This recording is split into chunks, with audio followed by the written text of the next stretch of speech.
In this video, I'm going to tell you my life story. It's not going to be a super long video, but I want to share it with you guys for a few reasons.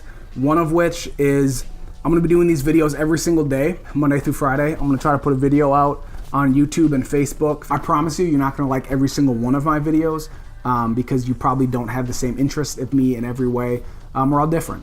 For instance, I'm half black from Minnesota. I like NASCAR. Not everybody does. But my dad watched NASCAR when I was growing up, so I watched NASCAR. A lot of these videos are going to be about God. It's a big part of my life. A lot of them are going to be about sports. As you can see, I'm a pretty big sports fan, Minnesota sports specifically, growing up in the Twin Cities. So I want you guys to get to know me a little bit. And also, I think there's some lessons that you can probably learn along the way. I'm not going to go into big detail about any of these stories right now, but maybe I'll do some videos about these later that kind of go into a little more detail. So you can learn something from what I've already learned through my life experiences. I think your story is important. It makes you who you are today. It depends on what you've been through in the past. You don't have to let everything affect you that way. But a lot of people believe a certain way because they were taught that as a kid or they've experienced certain things. I've noticed a lot of people that, I'm not saying that just don't believe in God, but are like mad at God and hate the church. They've been hurt by somebody in the church, somebody claiming to be a Christian, somebody that said they represented God but didn't actually act like God, hurt them in the past, and maybe that's why they hate Christians now. You got to know people's stories. So that's another point, is that we all have a story, and everybody needs to know each other's stories. It would go a long way in this world if you got to know people and not just judging them based on how they look, whether it's the color of the skin or what they believe or the type of clothes they wear, but actually truly getting to know people. I think that's huge today, that people in this fast-paced world we live in don't take the time to actually get to know people and hear their stories. Sit down and talk to somebody that may not look like you or act like you. And I also want to encourage you to find your own story, because first of all, how can you share it with others if you don't know it yourself? But I think it's important to understand where you came from so you can know where you're going.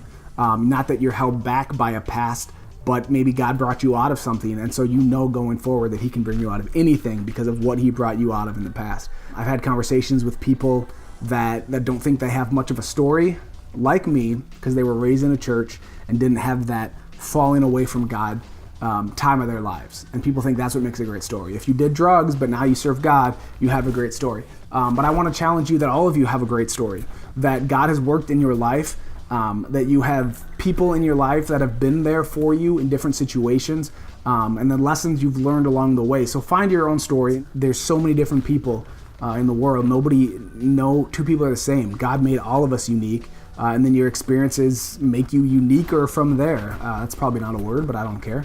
My story starts with my parents. My dad is white, my mom is black. I'll go into more of that later. But being a mixed kid, obviously there's things that go with that. Grew up in Champlin, Minnesota. My parents started going to a great spirit-filled church when I was young. My mom was Catholic, so I went there for a little while, but didn't really pay attention. I was a kid. So grew up in a great church, went to school in that church for high school and most of my younger years. Private school kid, not because my parents had that much money and they could just throw it at that, but because they made a sacrifice to get me to that school. I remember when the church first bought the building that I went to elementary school in, they had volunteers come help them clean it and get it ready for the school year. My mom made us all come. That's what she does. She's been volunteered for a lot of things through my mom. We cleaned windows that day. And she said, this is our seed that we're planting because all 4 of you are going to graduate from this school. And we did. By the grace of God, he made it happen. All 4 of us graduated from Maranatha Christian Academy. I also went to private college, Oral Roberts University. I was a theology major. I thought that if I was going to serve God, I had to do it as a pastor.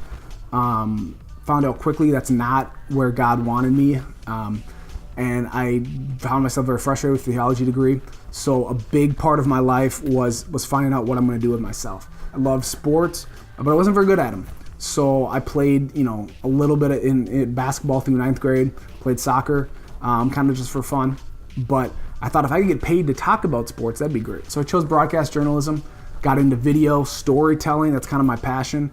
After school, worked at Best Buy for a year, got laid off, worked at Minnetonka Moccasin, where I actually worked in a warehouse pushing boxes through a temp agency, but I got laid off there.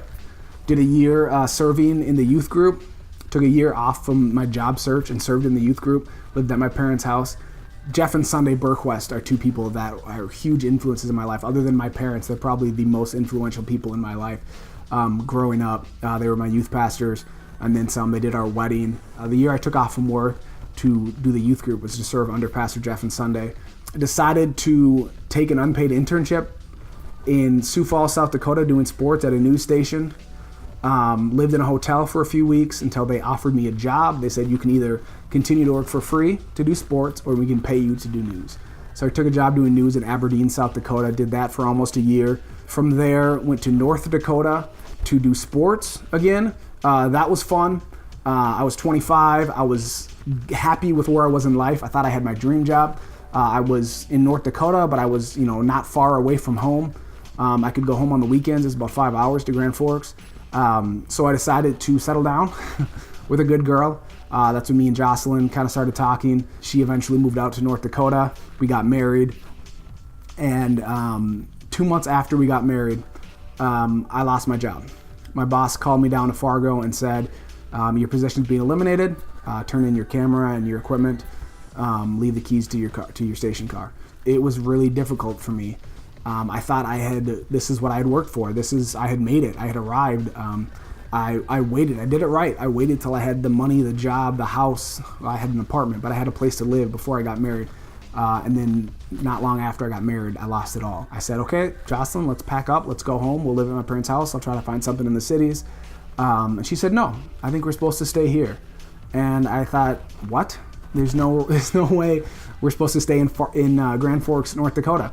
And she said, I really feel like God wants us here. And I said, okay, I'll exhaust my resources to try to find a job here. And if I don't, we'll go home. She said, okay. So I emailed the sports director at the rival station. They didn't have any openings. And I emailed the sports information director at the University of North Dakota. He emailed me back and said, email this guy. He is creating a job that I think would be perfect for you. I emailed him and he said, I'm on my way to go talk to the dean to create a position for a weekly sports show on the cable channel in town covering UND sports. Creating the job today. I interviewed with him. He gave me the job. It was fun. It paid more actually than my last job. That was one of the the biggest moments in my life. God really came through for me there, and he really showed that I could trust him and that I could trust Jocelyn, that she heard from God as well. That's huge to have people in your life. That's a big part of my story. After we did that, we felt God called us to move home, so I quit that job. We moved home, lived with her parents for a while and with my parents. I got a job working for the Lynx and the Timberwolves, which again was God providing an amazing way. I worked there for 2 years. It was a lot of fun. The people I met were great, not just the players that I got to talk to and interview and be a part and hang out with and do community projects with. It was a lot of fun, but also the people that I worked with. They were good people. I was there for 2 years, and then there was an opening for a full-time video position at my church that I've been going to since I was a kid, and I applied. I got it. It was great. I really enjoyed it. But then we got this call. I felt like we were supposed to move out here to San Diego. So if you didn't know how I got here, watch the last 2 videos. You'll learn all about this transition to San Diego. But this is where we are now. This is where I believe God wants us. That is my life story, condensed down as much as I could. Sorry if it got a little long for you. But I wanted you to know me. And more importantly, I want you to get to know you. Share your story with somebody, but also talk to somebody and find their story. Because I think it will go a long way in healing. It sounds so cheesy, healing America. But I think getting to know people's stories is huge. Talk to somebody. Find out about them. Don't paint them with a broad brush by the color of their skin, by their religion, by their where they're from, anything like that. Get to know them, because we're different and we all have a story to share. Especially if you've been following God's plan for your life. I guarantee you, it's never a simple, easy. I used to try to find people that I wanted to be like and then read about them or talk to them and find out how they got there. And it's different for everybody else. That's great. That's important to find people you want to be like, and it can give you a little direction. It can give you hope when you see people that have made it out of, especially where you're from or your background, people that have made it, but don't get limited to their story. Don't see somebody else's, this is how they made it, so I'm going to do it that way. You got to find out how God wants you to do it, how it's going to be different for you. So you need to find out how you need to do it, not the way that they did it necessarily.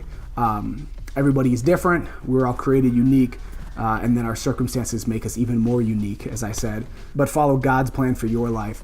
And if you're interested in these videos, if you like what I have to say, or even if you don't, but you want to support me and what I'm trying to do, then subscribe, like my videos, tell your friends. Like I said, I promise you probably won't like every single video I do, but I promise you, whoever you are, whatever you're into, you'll like something I do, whether it's sports, movies, music. Spider-Man is the greatest superhero ever, so I'm probably going to do an entire video just on how great Spider-Man is, and so I'll convince you. So if you like Spider-Man, watch that video. If you don't, then don't, or watch it anyways, and then you'll find out why Spider-Man is the best. So share your story, listen to other people's story, subscribe to my channel, tell your friends, and come back tomorrow.